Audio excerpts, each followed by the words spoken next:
حضرت عبداللہ ابن سلام رضی اللہ تعالیٰ عنہ فرماتے ہیں،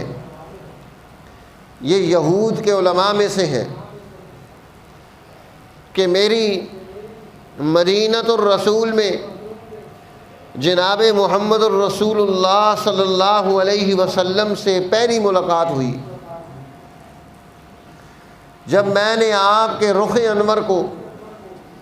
چہرہ انور کو دیکھا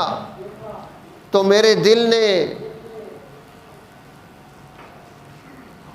یہ خیال ظاہر کیا، میرے دل میں یہ بات آئی، ھذا وجہ لیس بوجہ کذاب،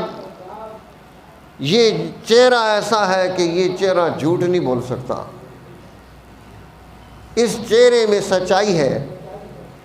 وہ عالم ہے تورات کے، واقف ہے دین کے،